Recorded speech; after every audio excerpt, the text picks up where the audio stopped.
Assalamualaikum warahmatullahi wabarakatuh. Bertemu kembali dengan saya, Ismail Kelana RS, yang menulis sejarah adat, menggali sejarah adat Luak Nantigo dari Katup Sako. Sebelum saya membacakan tulisan sejarah adat yang saya tulis, terlebih dahulu saya ucapkan kepada Sanak, semoga selalu sukses dalam karir dan cita-cita.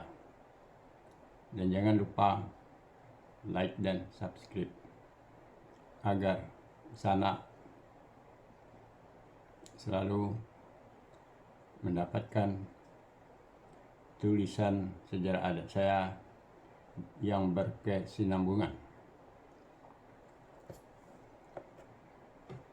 Didulang sadulang lai, pandulang ameh timbago. Diulang saulang lai, menggali sejarah adat Luak Nantigo.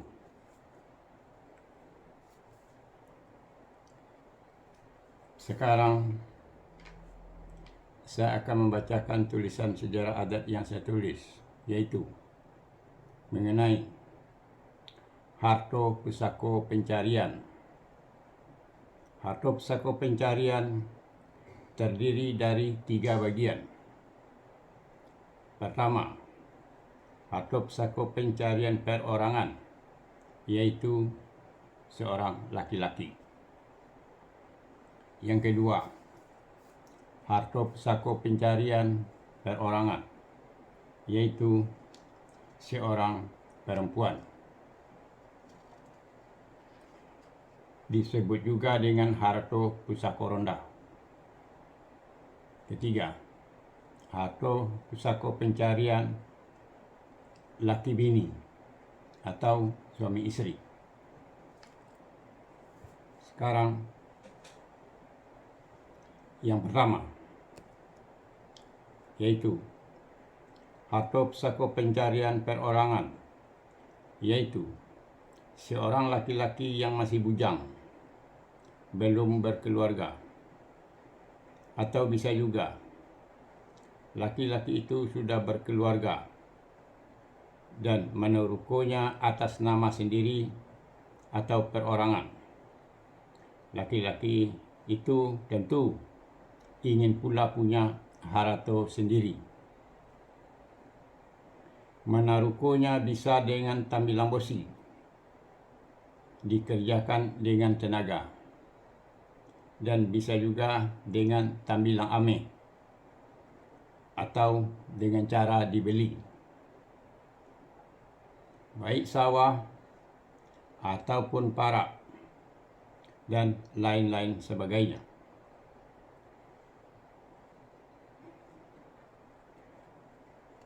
Penurunannya Harto Pusako laki-laki itu adalah kepada para kemanakannya, tidak diturunkan kepada anaknya, kecuali ada basabab bakarano, karena laki-laki itu sudah menjadi seorang mama atau seorang mama yang bergelar datuk. Dan hal ini hanya berlaku di kampung atau di kota itu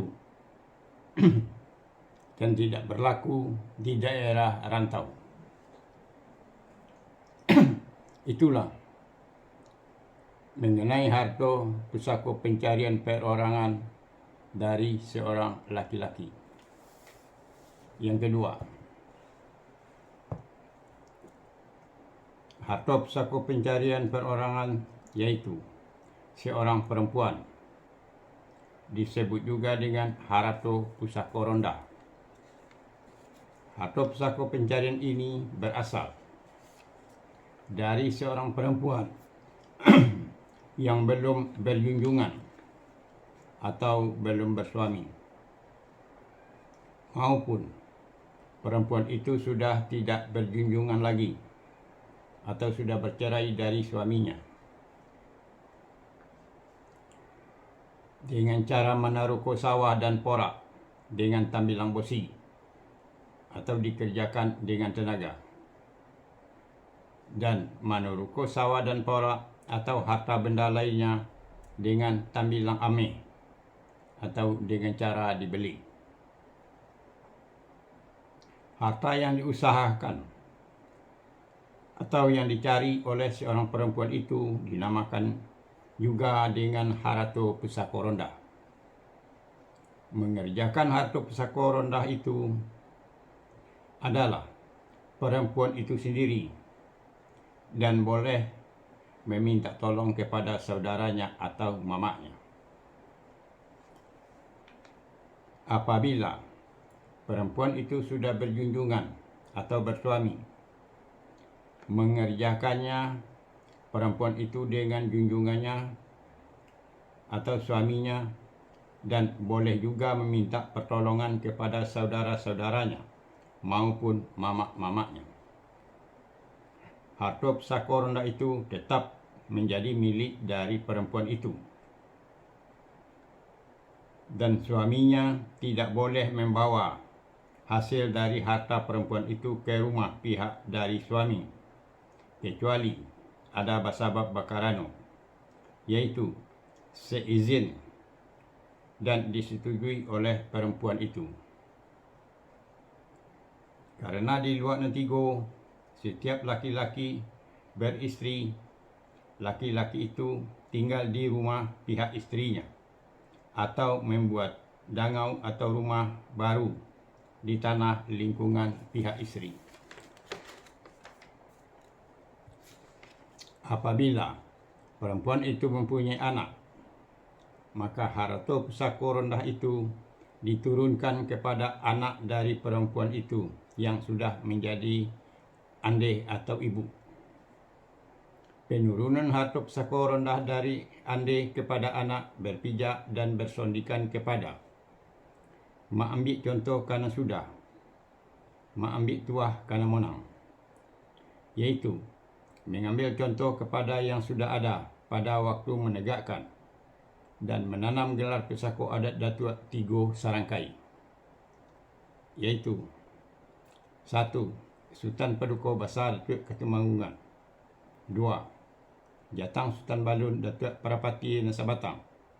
3. Kalap Dunia Datuk Seri Marajo Nego-Nego. Ande beliau, yaitu Uti Indo Jalito, menurunkan atau mewariskan harta pusaka yang pertama dari seorang ande kepada anaknya. Uti Indo Jalito menurunkan atau mewariskan harta pusaka kepada anaknya Sultan Paduka Besar Datuk Ketumanggungan berupa karih pusako bernama karih Siganjo Era, tungkek pusako bernama tungkek besi Jinawi Alui, cerek pusako bernama cerek Simun Dampanua, payung pusako bernama payung Panji Kabasaran. Uti Indo Jalito menurunkan atau mewariskan harta pusaka kepada anaknya Jatang Sultan Balun Datuk Parapati Nasabatang berupa karih pusako bernama karih Balungkuat, tungkek pusako bernama tungkek besi Jinawi Kabasaran, cerek pusako bernama cerek Simunda Monti, payung pusako bernama payung Panji Kunyang Kabasaran. Uti Indo Jalito menurunkan atau mewariskan harta pusako kepada anaknya Kalap Dunia Datuk Seri Marajo Nego-Nego berupa karih pusako bernama karih Bengkok Tangah 3 Patah, tungkek pusako bernama tungkek besi Jinawi Basinta.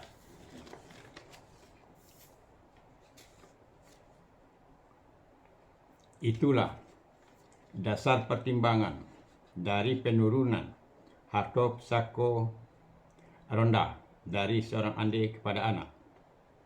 Pembagiannya kepada anak harta pusako rondah itu sama banyak dan sama rata, baik anak laki-laki maupun anak perempuan. Kalau perempuan itu tidak mempunyai anak, penurunan harta pusaka ronda itu dialihkan kepada anak saudara perempuan dari perempuan itu. Sebab anak dari saudara perempuan itu tetap disebut anaknya juga, menurut garis dari ande atau ibu.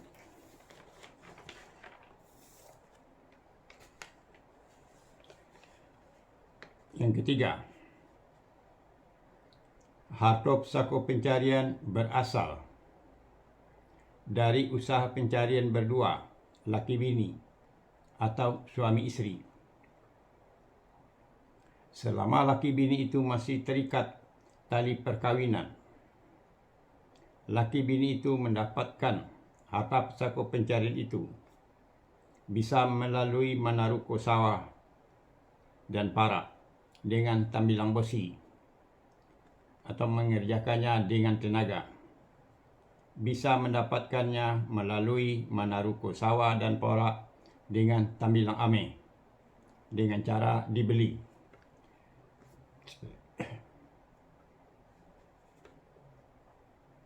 Harta pusaka pencarian itu bisa juga berbentuk harta-harta benda lainnya seperti kincir air, penumbuk padi, toko-toko dan benda berharga lainnya. Harta yang dicari dan dikumpulkan selama beliau-beliau masih terikat tali perkawinan, laki bini itu dinamakan harta pusaka pencarian. Harta pusaka pencarian laki bini itu, pihak laki-laki atau suami boleh membawanya sebagian kepada pihak keluarga laki-laki untuk membantu orang tuanya, membantu saudara-saudaranya, dan membantu para kemenakannya di kampung laki-laki itu. Karena laki-laki di luar Nantigo, sesudah laki-laki itu mempunyai istri, laki-laki itu harus tinggal di dangau atau rumah pihak istri, atau bisa juga membuat dan mendirikan dangau atau rumah di tanah lingkungan pihak istri. Mengenai aturan ini tidak berlaku apabila beliau-beliau itu tinggal dan menetap di luar rantau. Penurunan harta pusaka pencarian dari laki bini atau suami istri kepada anak berpijak dan bersondikan kepada aluh jopatui. Maksudnya, laki bini dalam menjalankan kehidupan berumah tangga mengalami senang dan susah dan melahirkan anak-anak yang mereka lahirkan adalah tanggung jawab mereka laki bini. Tanggung jawab mengenai tingkah laku perangai anak itu atau moralnya. Tanggung jawab mengenai biaya-biaya yang diperlukan oleh anak itu atau material.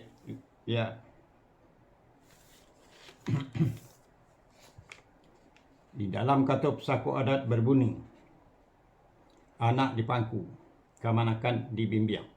Maksudnya, mendidik dan menghidupi anak kandung dengan harta pusaka pencarian sendiri. Mendidik dan menghidupi kemanakan dengan harta pusaka tinggi. Penurunan harta pusaka pencarian dari laki bini atau suami istri kepada anak, pembagiannya adalah sama banyak dan sama rata, baik anak laki-laki maupun anak perempuan. Mengenai pengolahan dari turunan harta pusaka pencarian itu diserahkan kepada anak laki bini itu.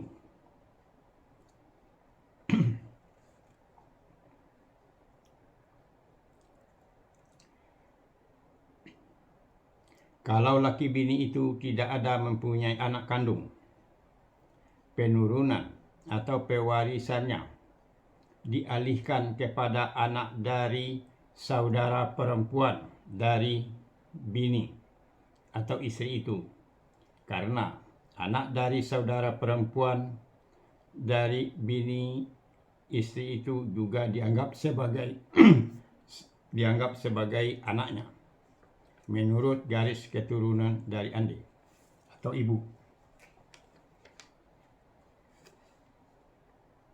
Baik harta pusaka tinggi, harta pusaka rendah, harta pusaka pencarian.